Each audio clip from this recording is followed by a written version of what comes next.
Bapak Ibu Saudara. Terima kasih kepada rekan-rekan pemuji yang sudah memimpin kita dalam pujian penyembahan pada sore hari ini. Shalom Bapak Ibu Saudara. Kita percaya Tuhan memberkati kita pada sore hari ini, amin. Sore hari ini adalah sore yang luar biasa karena kita diberi kesempatan untuk mendengarkan firman Tuhan dan kita percaya bahwa firman Tuhan yang kita percayai itu akan memberkati dan mengubah hidup kita. Hari ini saya akan menyampaikan firman Tuhan di tengah keluarga kerajaan Desember pada minggu ketiga dengan tema No Turning Back.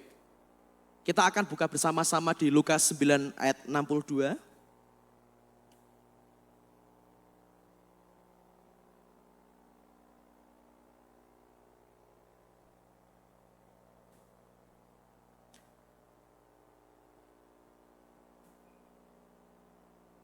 Lukas 9 ayat yang ke-62. Tetapi Yesus berkata, setiap orang yang siap untuk membajak tetapi menoleh ke belakang tidak layak untuk kerajaan Allah. Firman Tuhan yang luar biasa pada sore hari ini bahwa Tuhan ingin untuk kita membajak, artinya kita melangkah dalam hidup kita, mengikuti proses Tuhan dalam hidup kita, dan barang siapa kita yang berpaling, kita tidak layak untuk masuk dalam kerajaan Allah. Ini firman Tuhan yang menjadi perenungan saya ketika saya mencoba untuk mengerti firman Tuhan tentang no turning back ini. Bagaimana Tuhan Yesus ingin untuk kita menjadi pribadi-pribadi yang terus untuk melangkah dan menjalani kehidupan kita bersama dengan Tuhan Yesus. Bila minggu-minggu yang lalu kita telah mendengarkan firman Tuhan mengenai kesetiaan pada minggu pertama, bagaimana kita boleh menjadi seorang yang meneladani Simon dan Hana. Lalu kita juga dapat mempelajari juga di minggu kedua tentang follow, mengikut Yesus. Dan hari ini kita mau belajar bersama-sama untuk bagaimana menjadi umat-umat Tuhan yang tidak mudah berpaling, no turning back. Bapak Ibu Saudara,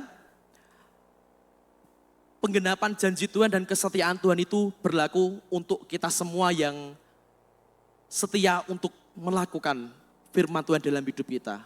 Mungkin seringkali kita mudah untuk berpaling atau seringkali kita kesusahan ketika menghadapi tantangan dalam hidup kita dan memilih jalan yang lain. Namun kita mengerti bahwa Tuhan yang sanggup menyertai hidup kita. No turning back. No turning back adalah sikap yang kita ambil, sikap nyata yang kita ambil untuk mengerjakan tujuan di dalam hidup kita. Ada pengertian lain tidak berpaling, ada pengertian lain juga tidak ada jalan untuk kembali. Maka Bapak Ibu Saudara, dalam hidup kita ini tentu tidak datar-datar saja. Ada tantangan, ada gejolak, ada juga mungkin lembah kelam. Mungkin gunung-gunung masalah kita tidak berpindah dengan begitu saja. Namun hari ini kita mau belajar bahwa saat kita mengandalkan Tuhan dalam hidup kita, kita akan melewati hal-hal yang mungkin kita anggap sulit untuk kita hadapi, kita mampu menghadapinya bersama dengan Tuhan. Merujuk kepada kepastian besar, ditempuh dengan keyakinan dalam tekad yang penuh, tidak mundur, bahkan siap menghadapi setiap konsekuensi yang ada di hadapan kita. Tentu dalam hidup kita ini penuh dengan konsekuensi ya, atau akibat dari apa yang kita lakukan. Contohnya dalam pendidikan, ya dalam pendidikan beberapa di tempat ini ada masih yang sekolah, ada juga yang masih kuliah. Ketika kita mengambil sikap untuk serius dalam belajar, tentu yang akan terjadi nilai kita akan baik. Kita akan mendapatkan prestasi, bahkan kita dapat menemukan bakat apa sih yang Tuhan berikan kepada saya.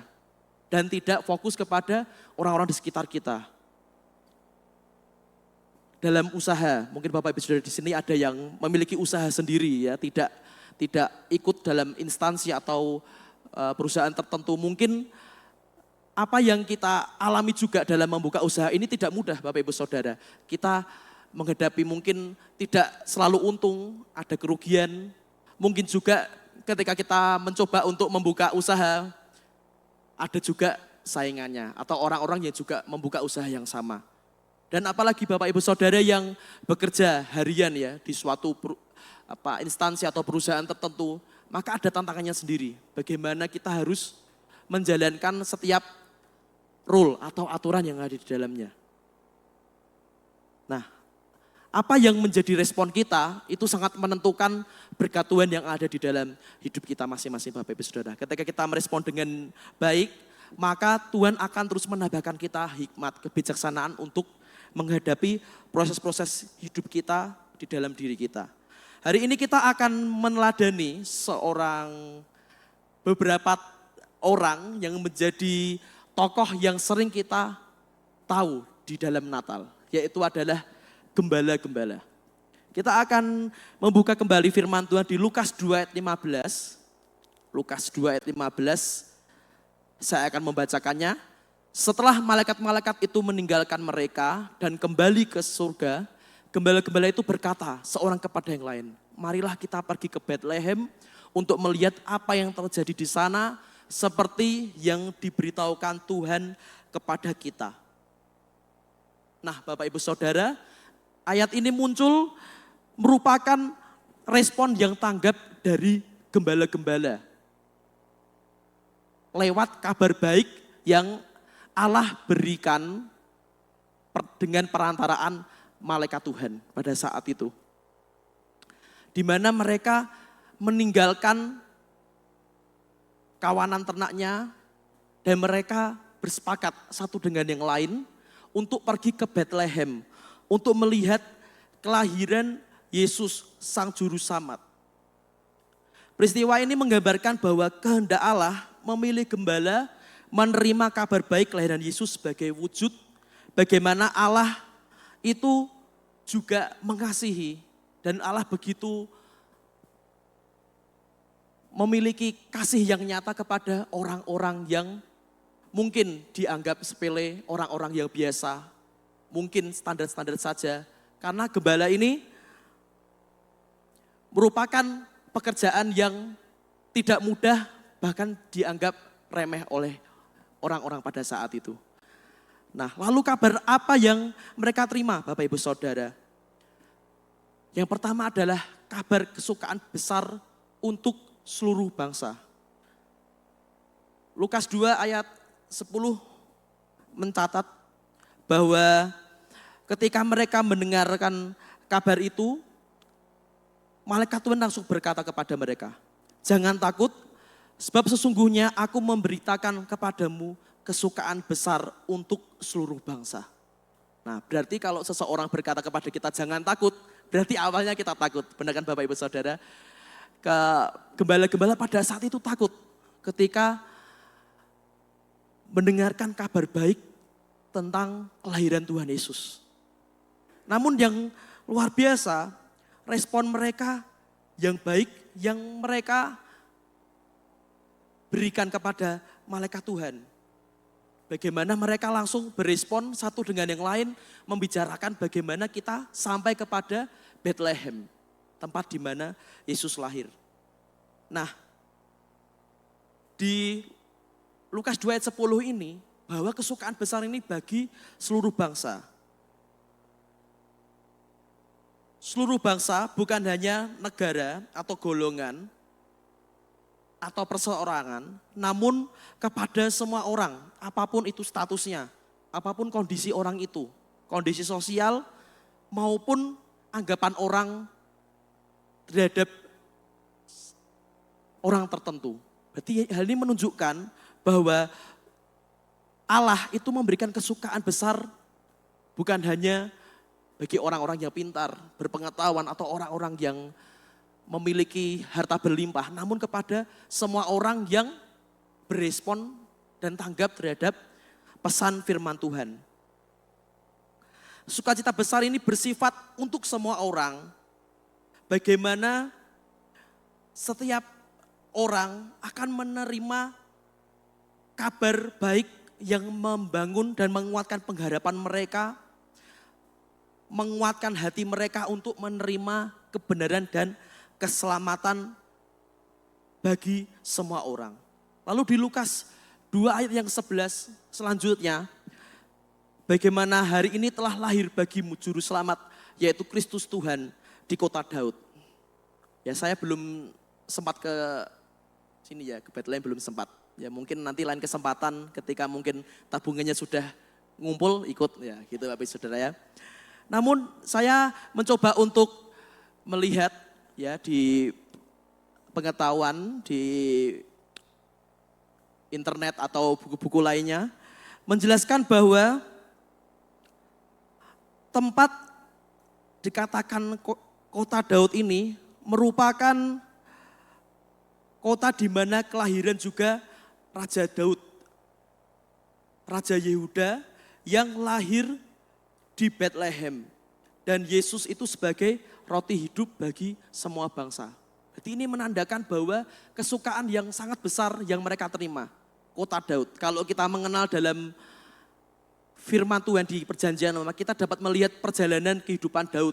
Ya Bapak Ibu Saudara. Di mana dia merupakan raja yang termasyhur, yang terhormat. Bahkan sesuatu yang tampaknya sangat mustahil dia lakukan ketika dia menghadapi bangsa Filistin. Khususnya adalah Goliat ya. Pahlawan yang gagah perkasa. Lalu dia memiliki kekuatan yang besar dan dia sangat terlatih untuk berperang. Namun Daud dengan penyertaan Tuhan, dengan urapan yang Tuhan berikan kepadanya, Daud mampu untuk mengalahkannya, bahkan menjadi raja. Makanya banyak sekali anggapan ya, bahkan kebenaran di mana ketika Daud telah tiada, lalu Salomo juga anaknya telah tiada, bangsa Israel kembali menanti-nantikan Sang Juru Selamat. Seorang yang dapat menolong perjalanan hidup mereka. Karena kita tahu tidak mudah ya bangsa Israel ketika kurang lebih 40 tahun ya mereka harus menyisiri bangsa-bangsa dan mereka kalau mau untuk menduduki suatu bangsa mereka harus mengalahkan bangsa itu Bapak Ibu Saudara. Jadi nggak mudah, makanya ada kita sering dengar ya ada bangsa Amalek dan bangsa-bangsa lainnya. Itu menunjukkan bahwa Israel tidak mudah, bangsa Israel tidak mudah untuk melewati masa-masa yang sulit di dalam hidupnya. Namun apa yang dilakukan oleh bangsa Israel, mereka benar-benar mengandalkan Tuhan. Dan akhirnya Tuhan tidak tinggal diam. Tuhan memunculkan nabi-nabi yang kita kenal, yang menyelamatkan mereka. Tuhan memunculkan Raja Daud. Dan kemudian pengharapan inilah yang bangsa Israel itu inginkan untuk mereka dapatkan kembali. Seorang raja yang akan memerintah, seorang raja yang akan membebaskan, seorang raja yang akan menolong kehidupan kami bangsa Israel. Maka dari hal itu juga bagi kita umat-umat percaya, mungkin ya kalau kita tidak mendapati Yesus lahir, ya kita tidak dapat melihat pengharapan akan Tuhan. Namun ketika Yesus lahir, pengharapan itu muncul di dalam hidup kita. Kita dapat melihat bahwa Allah mengasihi kita, Tuhan mengasihi kita dengan kasih-Nya yang besar dalam hidup kita. Lewat kelahirannya menunjukkan bahwa setiap orang yang mulai kehilangan pengharapan, setiap orang yang ketakutan dan tidak memperoleh kepastian hidup mereka, mereka menerima keselamatan. Lalu siapakah gembala? Di dalam Lukas 2 ayat 15 ini, seorang yang bekerja di padang gembala Bet Saur, menjaga domba dan kemudian menjadi korban persembahan di bait Allah. Lalu para gembala juga memiliki status sosial pekerjaan yang rendah pada abad masa itu. Nah, hal ini menunjukkan bahwa mereka memiliki rutinitas dan pekerjaan untuk menjaga kawanan domba. 2-3 domba atau lebih mereka jaga. Dan mereka seringkali kita dapat melihat ya bagaimana Daud melakukannya. harus melawan binatang buas, mereka harus bersentuhan dengan darah, mereka harus bersentuhan dengan bangkai, dan hal najis lainnya. Makanya mereka sering dianggap memiliki status sosial pekerjaan yang rendah. Dianggap sepele karena mereka menjaga kawanan domba dan mereka harus juga menghadapi tantangan-tantangan yang ada pada saat itu. Dan pada saat itu pekerjaan itu dianggap sepele Bapak Ibu Saudara.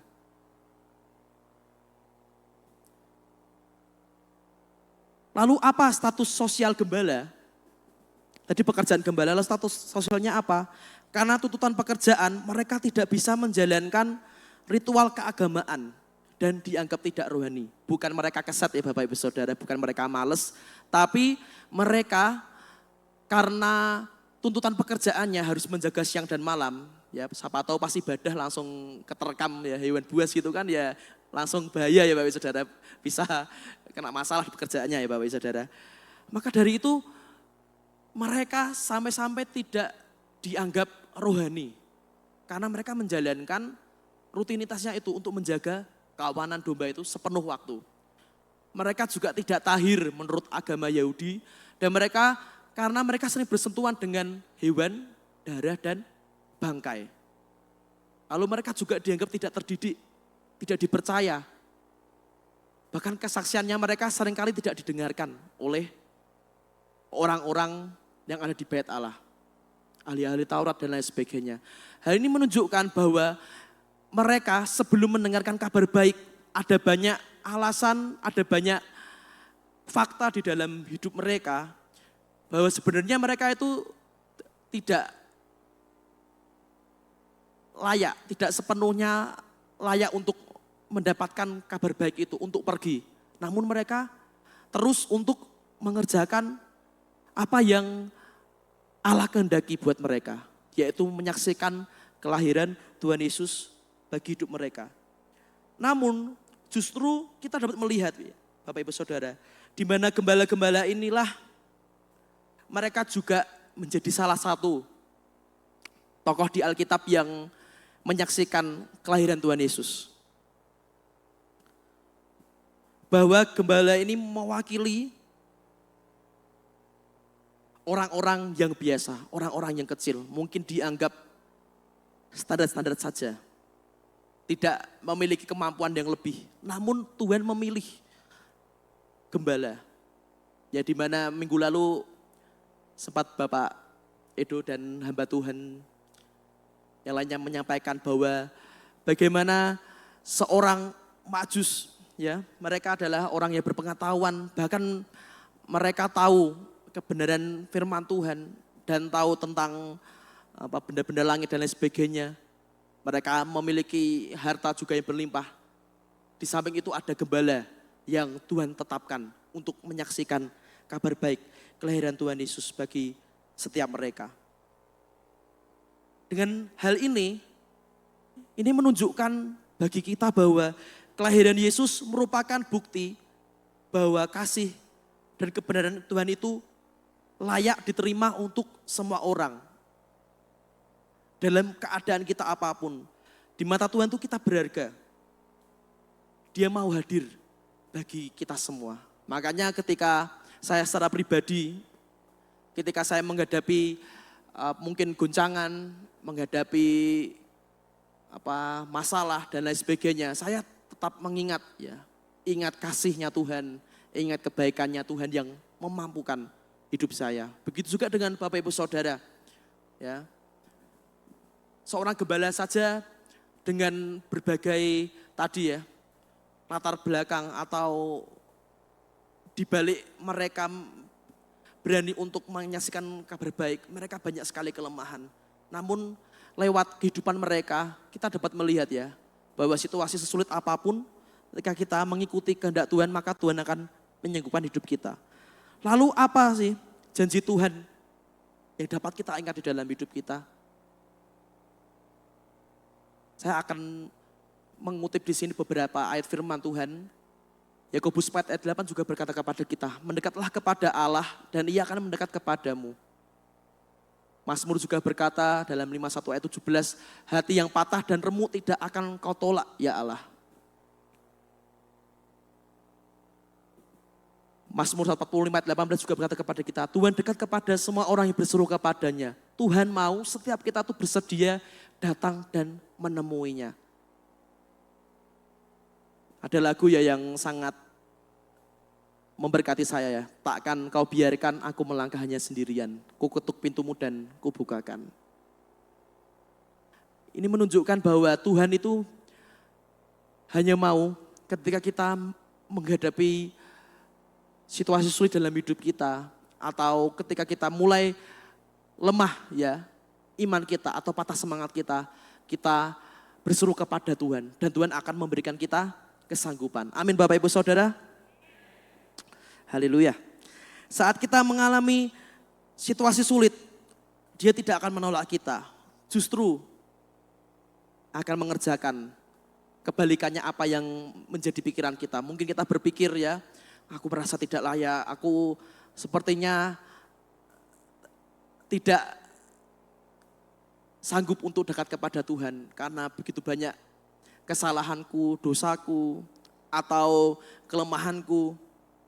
Namun janji Tuhan yang kita tadi baca menunjukkan bahwa ketika kita berseru kepada Tuhan ya, dan siap untuk mengikuti perintah Tuhan seperti gembala tadi, maka Tuhan akan mengerjakan bagian besar di dalam hidup kita. Apa yang menghambat kita tidak fokus? Ya tadi Bapak Ibu Saudara ya, merasa tidak layak, tidak berkenan, kehilangan fokus kita. Lalu ketakutan yang meliputi diri kita sehingga fokus kita kepada masalah atau tantangan hidup yang menimpa kita. Ya beberapa bulan yang lalu saya menghadapi ini Bapak Ibu Saudara. Dan saya akhirnya dipanggil oleh Ibu Gembala ya. Dan beliau menegur saya, ayolah fokus kepada solusi dan tidak kembali ke masalah atau tantangan yang kamu alami. Dan tiba-tiba tidak biak gitu ya Bapak Ibu Saudara ya. Enggak tiba-tiba langsung berubah, enggak biak gitu ya. Namun ada proses hidup di mana saya harus mulai untuk mengontrol diri saya ya. Ada berbagai kesalahan-kesalahan teknis dalam hidup saya yang mulai terjadi pada saat itu. Dan saya mencoba untuk meminta kepada Tuhan untuk memberikan saya kesanggupan. Karena saya berpikir ulang ya kan, saya tahu firman Tuhan, bahkan saya sekolah ya di dalamnya ya, masa saya akan jatuh di masalah saya terus. Akhirnya Tuhan mengubahkan ya, bukan hanya saya ya, akhirnya penggembalaan juga agak berbahaya ya kan. Anak-anak udah mulai berkurang ya kan, sudah saya kunjungi kok nggak datang gitu kan. Namun ketika saya sudah mulai dipulihkan Tuhan ya, saya sudah mencari pewahyuan ya, di balik kamar saya gitu. Saya berdoa kepada Tuhan dan akhirnya Tuhan menyingkapkan ya. Dan saya dipertemukan dengan orang-orang yang jauh lebih sulit daripada saya. Dan akhirnya saya bisa mensyukuri apa yang Tuhan berikan kepada saya. Coba kalau saya waktu itu tiba-tiba ada orang-orang yang ya kena kasus, ya tertipu, ya lalu juga ada orang yang kehilangan hartanya dan lain sebagainya. Saya itu bertemu ya pokoknya. Saya juga aktif di itu ya, sosial ya. Di pos ronda itu ya. Di pos ronda itu tempatnya juga berbahaya ya.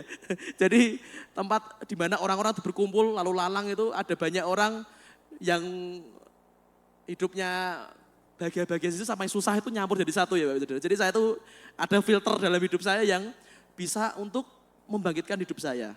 Dan itu saya terus kerjakan dan ketika saya mulai overthinking gitu saya mulai mencoba untuk mengingat kebaikan Tuhan sehingga saya itu bisa bersyukur dengan segala yang ada.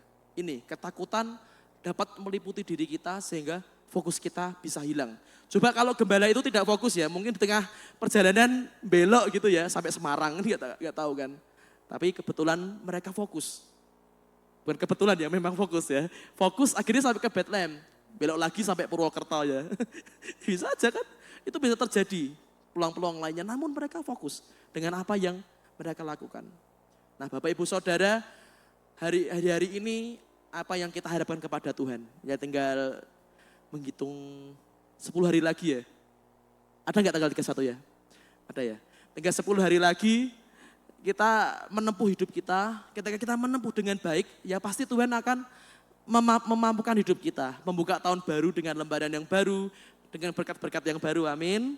Dengan sukacita yang baru, dengan kasih Tuhan yang baru, dan juga berlaku buat hidup saya. Amin. Lalu apa faktanya janji Allah yang dapat kita ketahui dari peristiwa perjalanan gembala tadi? Bahwa Allah meninggikan seorang yang dianggap rendah. Jadi dia meninggikan orang-orang yang dianggap rendah, diangkat derajatnya. Kita dapat melihat ya Bapak Ibu Saudara, mengingat kembali bagaimana Yusuf juga mengalami hal itu. Lalu Musa mengalami hal itu. Dan itu biarlah juga kita alami dalam hidup kita. Jadi dimanapun kita berada, dimanapun kita bekerja, disitulah nanti Tuhan akan mengangkat kehidupan kita. Ketika kita mau merespon perintah Tuhan dalam hidup kita. Semua kita berhak menerima kabar baik Tuhan, amin. Jadi firman Tuhan ini berlaku bagi kita semua. Ya, entah itu motivasi, entah itu nasihat, entah itu dorongan untuk kita kembali menguatkan iman kita, itu semua berguna untuk kebaikan hidup kita. Lalu yang ketiga adalah saat kita taat kepada arahan Tuhan dan terus melangkah, Tuhan sendiri akan menyatakan kebesaran dan pertolongannya yang ajaib bagi kita. Nah jadi ada menurut saya ya, mungkin saya menempatkan menjadi seorang gembala tadi, saya pasti akan langsung diubahkan hidup saya ya Bapak Ibu Saudara. Karena apa? Yang biasanya rutinitas dan kesehariannya terus dianggap sepele dan lain sebagainya, kemudian bisa menyaksikan bayi Yesus, luar biasa ya. Itu hal yang ajaib yang dia terima, akhirnya hidupnya semakin diubahkan jadi jauh lebih baik. Teladan apa yang bisa kita terima sebagai pesan Tuhan hari ini yang bagi kita semua? No turning back, kita menjadi tidak mudah berpaling. Ya, fokus kepada apa yang Tuhan mau dalam hidup kita. Yang kedua adalah tahu tujuan di mana Yesus memberikan kita kelegaan dan pemulihan dalam hati kita. Tujuannya adalah apa? Saat kita menghampiri Yesus, saat kita mengandalkan Tuhan, maka Tuhan itu akan memberikan kita ini kelegaan dan pemulihan setiap saat di dalam hidup kita. Amin. Karena hari-hari ini tidak mudah Bapak Ibu Saudara, ya. Untuk kita semua, mungkin kita bisa melihat ya ada banyak di sana bencana alam, ya bencana alam, lalu juga ada di luar sana kelaparan, orang-orang percaya tidak bisa tinggal tenang di negara-negara tertentu, mereka harus dibunuh dan lain sebagainya. Dan mungkin di sekitar kita juga dapat melihat fakta. Ya mungkin kita juga sempat berbagi sama mereka. Mungkin ada tetangga kita yang kekurangan atau mungkin kita melihat orang-orang yang kita cintai juga butuh pertolongan. Itu menunjukkan bahwa tidak semua orang itu hidupnya baik-baik saja. Bahkan mungkin kita juga mengalaminya. Namun saat kita mulai untuk kembali ke tujuan di mana kita menyembah Tuhan, kita meninggikan Tuhan, maka Tuhan akan memberikan kelegaan dan pemulihan bagi hidup kita. Dan yang terakhir adalah mari kita melakukan semuanya itu dengan langkah iman kita, yaitu pergi dan percaya. Seperti yang dilakukan oleh gembala tadi. Mereka langsung pergi dan percaya bahwa mereka akan bertemu dengan bayi Yesus. Kabar itu bagi setiap mereka. Puji Tuhan, kita bersyukur untuk firman Tuhan hari ini dan kita bersama-sama berdoa dan memiliki komitmen bersama untuk melakukan firman Tuhan dan kita semakin menjadi serupa dengan Tuhan.